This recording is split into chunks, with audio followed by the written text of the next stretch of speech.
Hey, I'm JD. Welcome to my channel. Please subscribe, please hit like, and let's get on with today's topic. Before we start though, just a quick note. I now have a new hip. It's down there somewhere.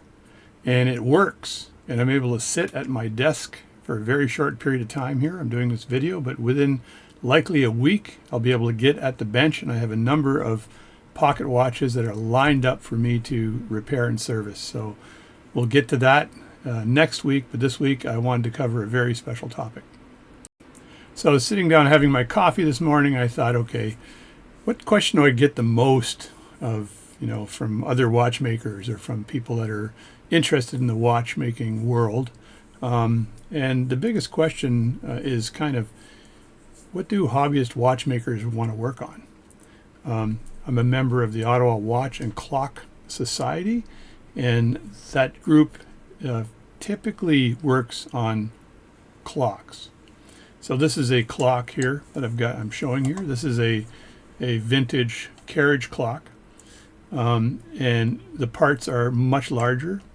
This is a small mechanical item in the world of clocks. Carriage clocks are very small compared to your normal very big grandfather clocks, for example, or very complex cuckoo clocks, or all the variety of clocks there are out there.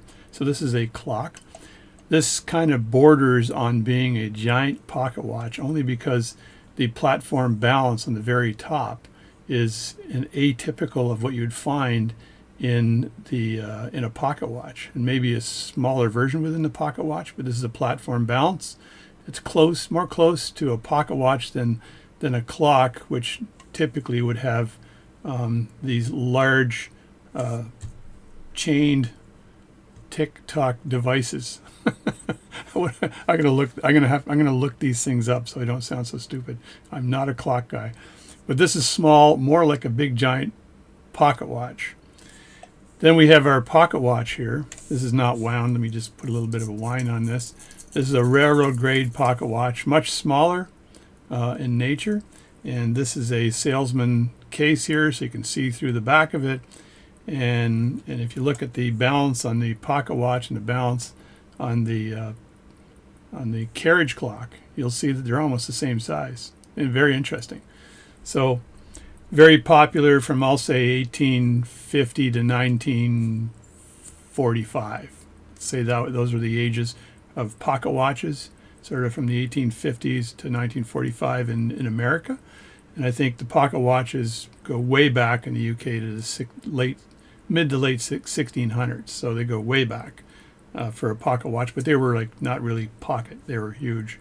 They were like eggs. So these have been around for a long time. But North American pocket watches like Elgin, Hamilton, Waltham, South Bend, all the different brands of pocket watches that were around in America really showed up in the mid 1800s, and they lasted until I think the wristwatch world took over. So then wristwatches started, around, I'll just say around World War I, for the convenience of being able to tell the time.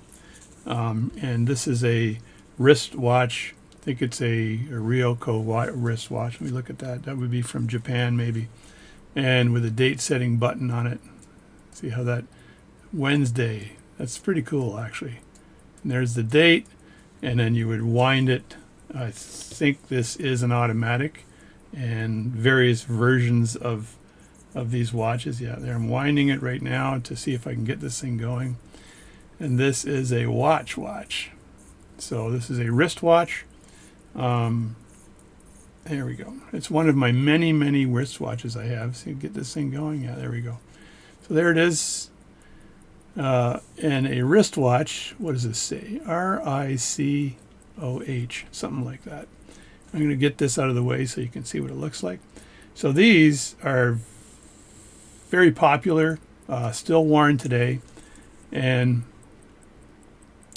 RICOH. There we go. I believe, someone can correct me, but these are Japanese, I believe. Kind of like this one because it's got this button here to set the the date or whatever. There we go. Pops to 3. It's kind of an absolute setting too. 21 joules. This thing is really accurate. I serviced this years ago. I have herds of these type watches, right? And we'll talk about that in a second. So this is a wristwatch. Kind of cool. Pocket watch, 21 joule, railroad grade watch, which means the Ball Watch Company specifications for railroad grade were met by this particular movement. Lever set, which means you take the bezel off here like this. We spin that off and like this, and then you pull the little lever with your ridiculously long thumbnail and turn this like that, and you can lever set it, push it back, and no one else is to touch this in the railroad system until the main conductor or whatever, or the gentleman responsible for timing does that in the morning and ensures all the watches are accurate, so there's no train accident, and that's why that happened. And this clock, an atypical clock, let me just wind it with my new tool, as I showed you in a different video, the infamous winding and unwinding tool. Much safer than winding it with the key, by the way. But in this case, it's turning a platform balance, and you'll notice that the mainspring right there on the inside is a pretty big barrel and almost an inch wide. So that thing goes. Keep an eye on your children and everything close to it that could basically get, I love the sound of that, damaged by the spring blowing up on you. It comes with a key, and there's another thing in here, the back of the key for setting the time too, so I'm not going to bother setting the time. I'm going to get on with the discussion I want to have. So the discussion is, when you go into the world of watchmaking, where do you start? What do you want to work on? And I get this question from a lot of people. What do you actually want to work on? I'm going to cheat this morning because I do have some notes on the side here on all 3 areas. Clocks, pocket watches, and watches. And I just want to discuss the pros and cons of working on these if you're going to start in watchmaking. So normally when I talk to clock or watchmakers, the younger folks tend to go towards watches. They tend to say, I got to work on a watch. I've got an Apple. I'm cheating right now, but I've got an Apple watch on right now. This is an Apple titanium, right? No events. The device is locked because I took it off my wrist, but all kinds of different faces. Basically, this is a $1,200 computer you wear on your wrist. So I like this because it's got walkie-talkie mode. I can talk to people with that. It's got all weather. It's got all kinds of crap. Tells me how long I've slept at night and blah, blah, blah, blah, blah. So it's basically a computer on my wrist, right? So the world has kind of gone to these. In general, people all have an Apple Watch of some sort, but they've retained watches just for their mechanical beauty, I'll say, their aesthetical beauty. So if you watch the Shark Tank and Mr. Wonderful, he tends to wear really nice watches with red wristbands. So he loves red wristbands, and he has many discussions with Teddy online. And Teddy has a watch company now in the U.S. that he's got a storefront, and people still love buying mechanical watches. There's just something about them that's intriguing, and you know you're wearing something that took a lot of smarts and engineering to build. You kind of don't feel that way with these watches, even though these watches took more smarts to build. These are computers, so these took, I'll say, 40 years to evolve into something that's like this small. I'm sure you could have landed on the moon 50 times with this watch from a processing power perspective. I may be wrong. I may be 50,000 times from a processing power perspective, because the amount of memory this thing has and the amount of processing it can do, I'll say in a second, right? Even though it's not seconds, it's more like microseconds or whatever. So this technically is way more advanced. This is also a dive watch. It goes in water and it understands it's in water, tells you the depth. It does everything, right? So technically this is more, appealing from a technical perspective. But an automatic watch, when you open it up and you actually see the gears, it's like, wow, this thing is really cool. Let's look at one where I show you the gears. So this is a super cheap Chinese version of a nice watch. So it cost me 20 bucks and the buttons don't work, but you can see in there the movement. You've got the gears, you've got the automatic rotor, you've got all kinds of cool stuff in there. Highly mechanical, right? And people love the fact that this thing is mechanical, right? And it's just a big ass watch here. I think I painted the hands on this years ago. And when you wind this watch mechanically, and this is a skeleton movement, so I'll show this to you in a second, you'll see that the movement, this actually is pretty accurate as a watch, even though it's basically trying to replicate a more expensive watch. But you look in there, you see the mainspring on the top, you see the balance ticking away, you see all kinds of stuff. It says winner. If you're buying this, you're probably not a winner. So you're probably more like a loser. But it's an automatic watch. It's a punched out movement. I guess it actually runs fairly accurately. And it's got a see-through barrel for the mainspring, which is kind of cool. You can see the barrel, the mainspring compressing around the arbor when you wind it. It's got an escapement. Let me point at some stuff here for you just to show you the mechanics of this thing. So it's got down here, you can see the escapement wheel turning, and that's interfacing with a pallet fork that's turning the balance itself here, and that's probably running at 21,000 beats per hour right now. So, and then you've got over here is the mainspring barrel, and you can see the mainspring kind of wrapping itself. I just did a couple of winds, but wrapping itself around the actual arbor in the barrel. And if I wind this up just a bit more, I'm just going to have to hold it this way to wind it. You'll see in the bottom there where that barrel is, you can see it trying to hug the arbor. So it's winding itself around that arbor.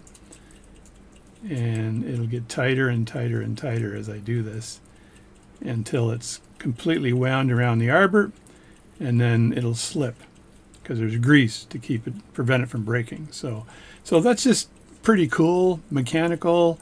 It's neat to look at. It's cool that you can see it actually operating. This is actually a pretty big watch.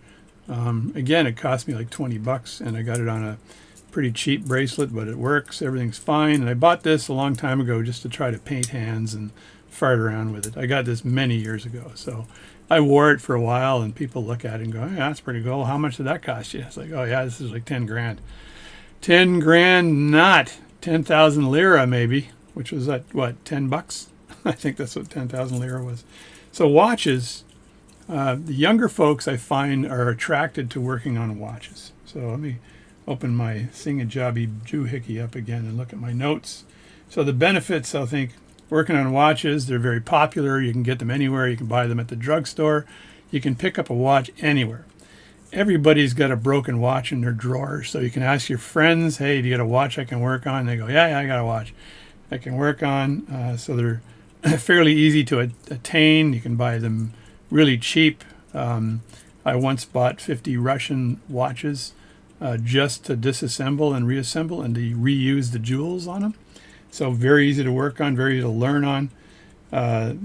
They're modern. They're fairly easy to fix. So what are the cons of working on a watch and calling yourself a watchmaker? Well, the cons is this here watch does not cause you to think a lot in repair. This is a part swap exercise. So it's like when you have a car and you go to repair your car, you go to the local dude who fixes your car, and he says, "Yeah, no problem," and the alternator's gone. He doesn't build or make an alternator. That goes to another company that maybe refurbishes alternator or rewires them or something like that. He just grabs an alternator, takes out your old one, puts in your new one, and runs the car, right? Does some basic diagnostics on your car using the OBD2 spec and says, yeah, it's running. So same thing here. You take the mainspring's broken, you buy a new mainspring barrel with a mainspring in it.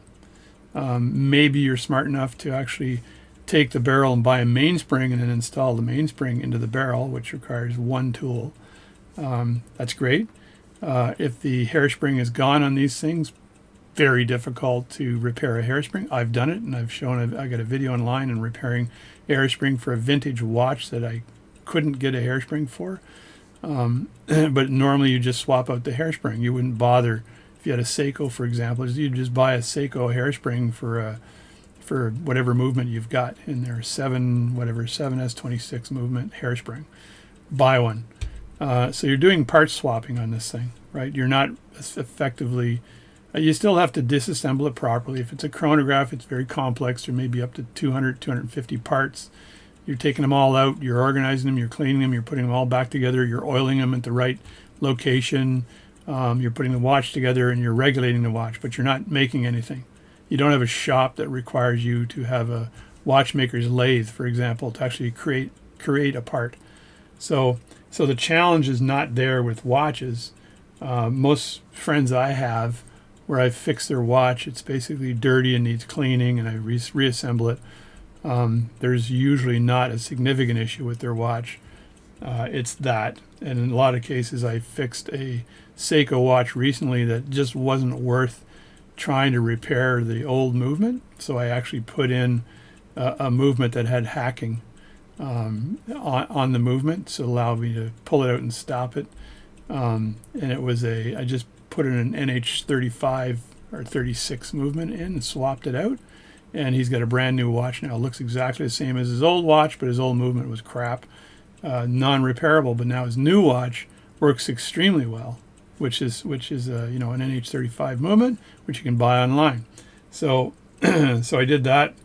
So really not super difficult, but it was an installation of a movement into a watch case. So there's a little bit of knowledge required there, but not super difficult, right? So the benefits, I guess, is they're popular, they're easy to fix. A lot of your friends will have them. You can just put a notice out to your friendship level, and they'll say, "Hey, I got one, and it's a battery operated. Can you change my battery?" Tons of people want me to change their battery, right? Which is just usually a quick job, unless my friend Mike's battery is the one you're fixing, and you can't take the strap off because the watch is worth $2,000 and the strap isn't removable. So some of them are tricky, but most of them are not. So the cons, again, is it's a part swapping exercise. You don't have to use complex tools like lathes or J-Cot tools for burnishing or polishing pivots. You don't have to do all of that cool stuff, and you're basically doing that. Another con is that it's very small work. So if you're an older person, let's say you're 60 and older, and your vision isn't what it used to be, even though there's as I've shown a billion times, there are loops that you can buy. Here's the Airy loop I've shown a million times on my channel. This is a very nice loop. It's about $130 US. You can get them from Esslinger, and this is a size Maxi, it's called. So there's Maxi, and then there's the medium size, and there's small size. So if you have a bigger glasses, you buy the Maxi. And you'll be safe. So I've got 3 of these type loops right now because I bought a ×10 for working on a lathe. But you basically could use this even as an older person to work on the watch. But guess what? You're working on the watch, and let's say your hands aren't as steady as they used to be, and you're trying to get some very small parts out on the watch, and your hands have maybe a little tiny shake based on age or problems. And you're not going to be able to be stable enough to do surgery on that watch. So I'd say the age group for working on watches probably ends at 65, maybe 70 if you're super stable. And then after that, you're like, these are way too small. Do you feel lucky, punk? Anyway, sorry, I digressed. I did the weave, as the Trump always says. I did the weave. I'm off doing other things and I'm weaving back. I did the weave. Anyway, you want to be able to be steady, so older folks may have a problem working on watches. So that's one issue that might happen, right? So that's the benefits and the cons. If you're a young watchmaker, you want to get into watchmaking, I would start on watches or pocket watches. Pocket watches will drive the technology for you. And if you start young on pocket watches and also do watches, you cover them both. You can start on clocks if you're interested, but there are not a lot of younger folks that are working on clocks. I'll tell you that from experience. It's largely older folks, and eventually the clock world may actually go away where there's very few people that can actually repair clocks. So it becomes a niche community of clockmakers. And then the people that own clocks, you've got to have the room. So we'll get into clocks in a second, but let's talk pocket watches next. So talk pocket watches. So now pocket watches are interesting, right? So you've got, this is a pocket watch. Let me get rid of this watch for a second. Then we've got a pocket watch. I'll just put this over here next to the other thing here. This is a pocket watch. I'll say they're all medium size from an eyeball perspective. You can get very small pocket watches, size 0. This is a size 16 pocket watch. They get up to size 18, and then you can get like the Goliath watch, which is like this massive pocket watch.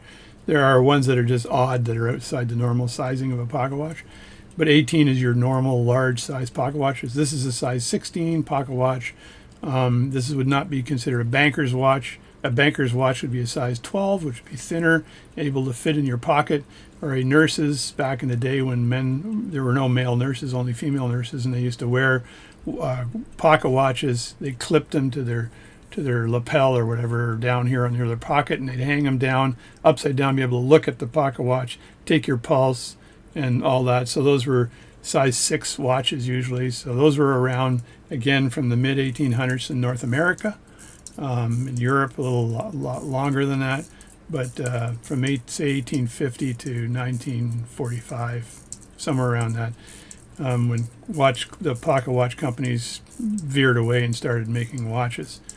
Like Waltham actually went to watches, then they actually went to Switzerland and started making quartz watches when the quartz world kind of almost killed the automatic watch world.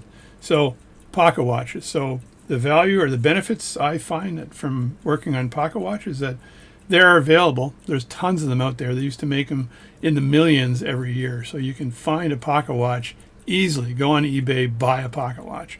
There's a lot of broken ones because they're not really, they can't tolerate a large hit on them because the pivots that support the balance staff that goes through that balance will snap off or bend. So that doesn't help. So there's a lot of broken ones out there. So you'll get them as is or for repair or something like that. So they're readily available, right? You do require specialized tools to work on them. You require staking sets, even though you do have to have a staking set to stake a new balance onto a watch. You do have to do that. So there is some technology in working on very complex watches. But pocket watches, for sure, you're not replacing the whole unit. Because in a watch you can buy the whole unit balance and everything all complete, and in a pocket watch, in a lot of instances, most instances, you're going to have to repair that balance if it's broken. You have to make screws sometimes. You have to make jewel settings on a lathe. You may have to make a tooth that's part of this gear, the center wheel, which is the second wheel. You may have to use special tools that I have to do all kinds of stuff, like burnishing of pivots, a J-Cot tool to burnish a pivot and smoothen it for wheels and for the balance staff and blah, blah, blah, blah, blah. So what that causes is you to actually learn these techniques. You buy a few books, and I have a video on the books that are the best that you can look up. And basically there's a bank of knowledge you have to work on a pocket watch and to restore it properly. There's case work you can do. I don't do a lot of case work, but you can learn how to take dents out of cases, learn how to work on hinges, learn how to solder, learn how to do all of that. So it is more of a specialized mechanical engineering kind of job you're going to do. It's not just part swapping. You can try to do part swapping, but you'll get to the point where you can't find the part and have to make it, and then you have to, I got to get a lathe, or I've got to get this or that. So this one, pocket watches will challenge the heck out of you and make you even smarter at working on watches. So if you focus on pocket watches, readily available, kind of cool. They've come back into vogue with many actors wearing a pocket watch. I know that Cena, the wrestler there, has his favorite pocket watch that isn't working very well. I've offered to fix it for free a few times, but he won't answer me. So I was going to send him another note, but he doesn't seem to want to answer me. So anyway, so there are a lot of actors and stuff that love pocket watches. There's bankers that love pocket watches. They're just cool, and they've got a history to them. And this is a bar over crown pocket watches. There's the bar over the crown, so bar over crown, again highly jeweled, and railroad grade from the ball watch specifications. Fun to work on. The other thing is they're large enough for older watchmakers. So if you're an older person, there's no way, or there's no reason for you not to be able to work on a pocket watch until you're in your mid-80s, unless you have real problems with vision or problems with shaking. Then this could become an issue using some of the tools, and especially if you're going to work with hairsprings. The hairspring on the balance there, they become very complex, and this hairspring might cause you issues to work on if you're trying to center it or trying to take a bend out of it with special tools, and you don't have the vision or you don't have the steadiness of the hand. Then this may not be something you can work on. But again, I find it to be a benefit. It's a pro to be able to have that complexity and to learn, and plus the history of the pocket watch. I just love that, right? So a lot of history of pocket watches. Watches is more of the, I guess, the elegance of a watch, the expense of a watch. I've got a couple of very high-end Hamilton watches that I just love, that are really cool, and you know that they're expensive and they're a quality machine that's on your wrist. So that kind of makes me feel special when I wear one of those. I know people that are Rolex owners they'll show you their Rolex because they just love Rolexes. So it's more of the bling and the elite status of a watch. In this case, it's more of the mechanics and the history behind the certain watch, right? If you get one from 1860, I just repaired one. That was an 1860 Waltham pocket watch, and I enjoyed doing the repair. It took a lot of work, but in the end, I really enjoyed working on that Waltham pocket watch because I knew it was part of history and what was happening in 1860. When was the OK Corral? 1861? Could that watch have been worn by Wyatt Earp? Who knows? So the cons, again, they are more difficult to repair, but I find that as a pro because it's causing you to think. The parts aren't available, so from a speed perspective, you may have to make a part. If you're making a balance staff, that's going to take you 3 or 4 hours to make a really good balance staff. On a lathe, you're going to have to buy a lathe. That's an expensive tool. You're going to have to buy a J-Cot tool, again, an expensive tool. You're going to have to buy a decent staking set, but you'll need that staking set for watches if you're going to work on watches properly, unless you're just going to do part swaps. And there's other tools you might have to buy that are expensive that to regulate a hairspring and these sorts of things. But there's the cons in this are, I find, as benefits. They're not as popular, but they're very easy to acquire on Etsy or eBay or even Facebook Marketplace. You can get a pocket watch anytime to work on, and it's a joy to get it going. So that's pocket watches. Now clocks, and I'll bring out this carriage clock here because it's kind of unique. And I think the carriage clock was invented by, who was it invented by? It was made to hold in a carriage, horse and carriage, and it used to have, they would have a leather case and just dangle them like that. And that's why the platform balance is sitting the way it is. And I'm trying to remember the name of the general, but it wasn't Mussolini. Maybe it was Mussolini. Anyway, it was an old general who wanted all of his generals to be in the right time for the attack. So he effectively made a company create this platform balance so that you could know what time it was when you were in your carriage and this thing is moving away.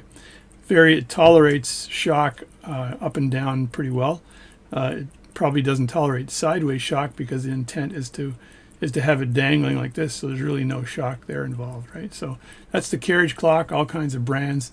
This is a Mappin and Webb carriage clock, which is British.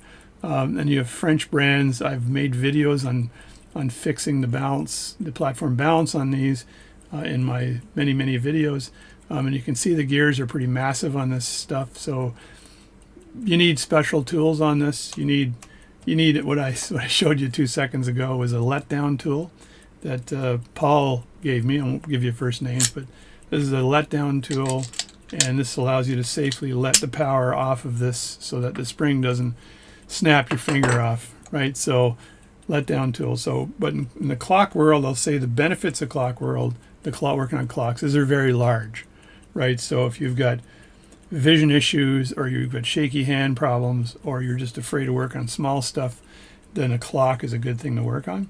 They're just as mechanical, if not more, than a pocket watch, because there's very complex pocket watches out there with wind indicators. Got to pause for the laugh here. Okay, why wind and wind are effectively spelt the same as another stupid English language thing. But wind indicators, they have chronograph pocket watches. They have double-barreled pocket watches. They've got all kinds of stuff that's complex.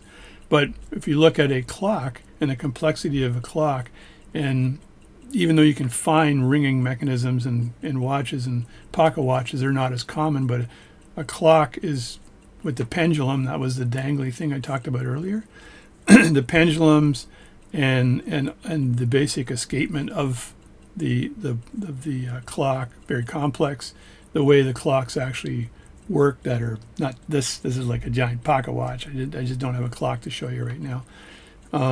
It's very complex. Plus the clock doesn't tolerate movement that well. When my friends that are clockmakers go to a house to reinstall the clock, they have to kind of shim it and set it so it's absolutely perfect. And if the owner moves it a lot, it might not work properly.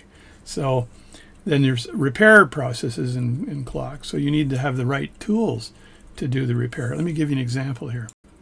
So here we have an example. We have a pocket watch spring winding tool. So if the mainspring were a size 18, I'd use this. I'd have this installed here, and I'd be winding the spring into the barrel using this tool, and you can see the size of this tool. You don't have to buy another house to keep this tool stored somewhere, but then I open this box that I got a little while ago. I don't want to tell you clockmakers out there I actually have one of these, but if you look at this vintage tool, I've got some other stuff in here, some wire, but there's the clock winding tool. It's got a couple of trench watches in here too. They're probably radioactive. So this is the clock winding tool. So let's compare the two side by each. There they are there. Look at the size difference. So when you're working clocks, you're going to have much bigger tools. So for some people that don't have large houses, this becomes an issue. It's a restraint, basically, because if you're going to work on clocks, you're going to require a lot of space. I find that to be a con. Unless you do have a larger house and it's not an issue for you, then there's no issue. It's not a con for working on clocks, and that's storage as well. So if you're working on clocks and you've got like 3 or 4 clocks that you're working on at once, you've got to have a lot of space, especially if it's 3 or 4 grandfather clocks. Where are you going to put those? Your whole basement is going to have to be your clock place. And I have friends that work in the clock repair business who have got hundreds of clocks in storage in their homes, and it's clock central. And the other thing you need to have is a really good lawyer, because your wife's going to leave you because you're taking up all the space with these darn clocks, and they're ticking all the time. So you may need 2 lawyers, one to deal with the fact that she's leaving you. The other is to deal with the fact she's not going to take all your clocks. She's just going to take your furniture. So that's going to cost you. So that's a con. The transportation for repair is very difficult. You're moving this clock.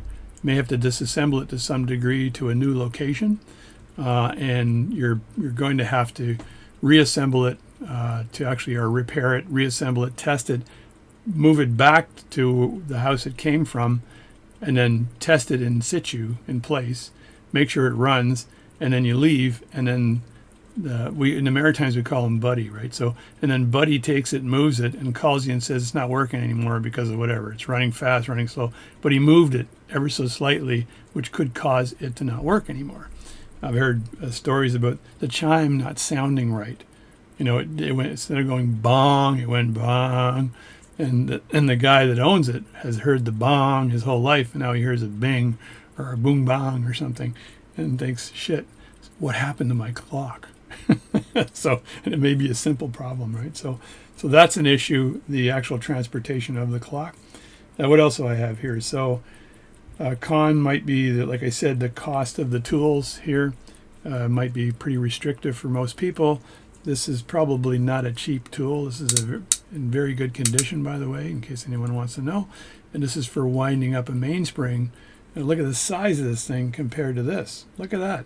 Look at the size. This will handle the largest size pocket watches for winding up a mainspring, right? This will even handle watches. So if I look at this here, this is size for a watch, right?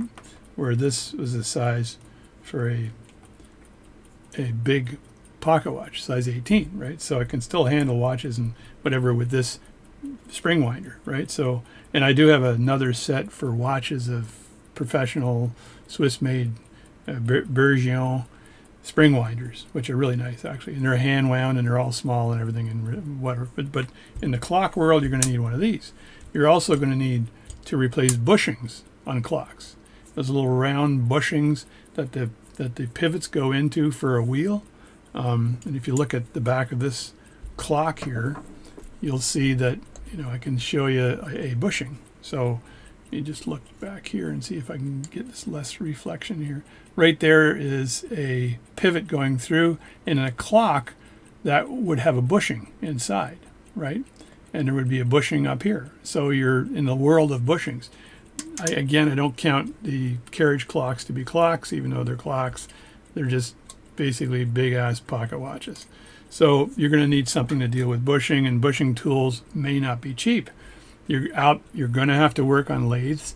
You're going to have a lathe. Your lathe is going to have to be like a Sherline lathe that's a lot bigger. It may cost a lot of money. It's going to need space because you're working on big parts.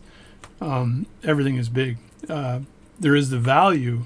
So that's the cons. The pros, I guess, is there's a large variety of clocks out there worldwide. You can probably advertise that you're going to repair a clock or be repairing a clock, and then you'll get a call from somebody saying, I got this clock, I need it repaired, it was my great-grandmother's, blah, blah, blah.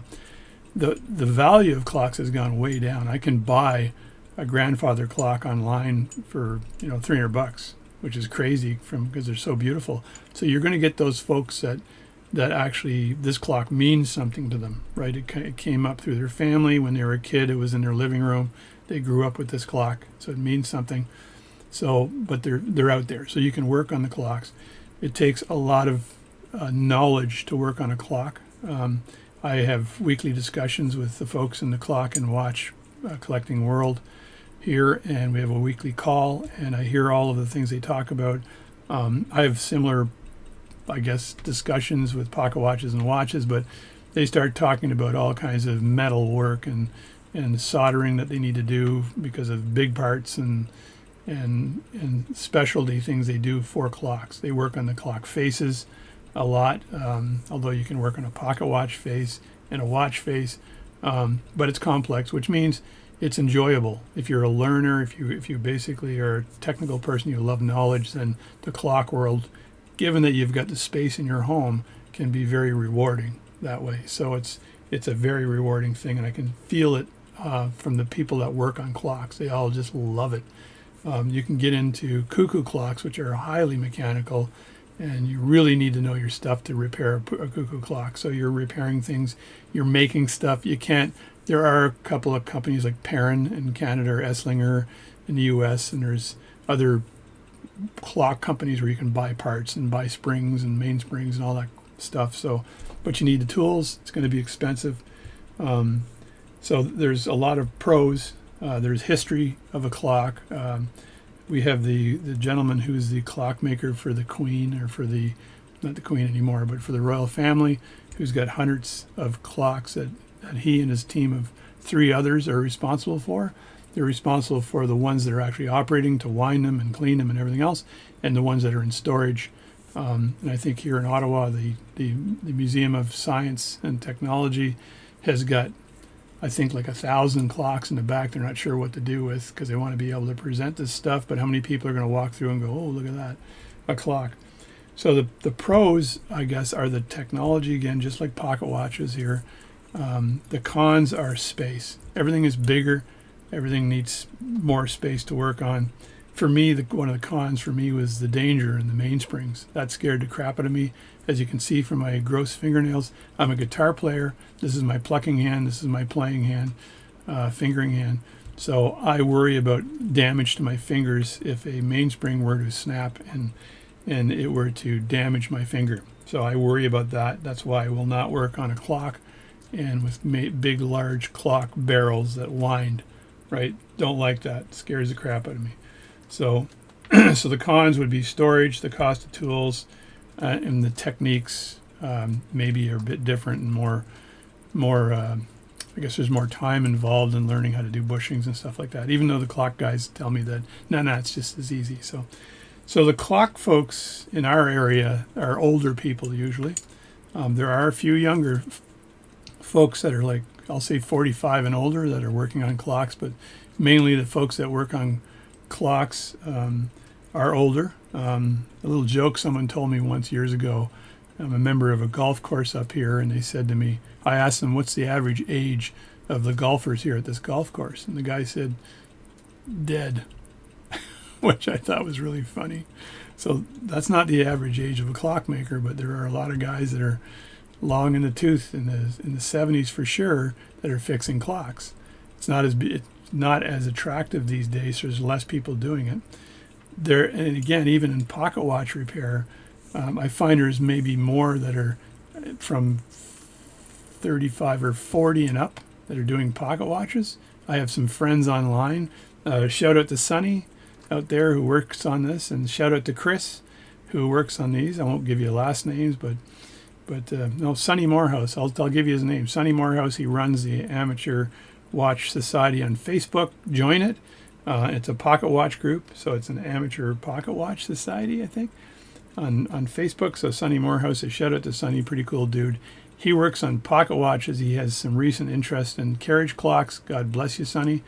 And then Chris I won't use his last name, but he's a professional and works on pocket watches. He does watch work as well, just like I do. So he can do chronographs and all kinds of stuff. So really cool dude.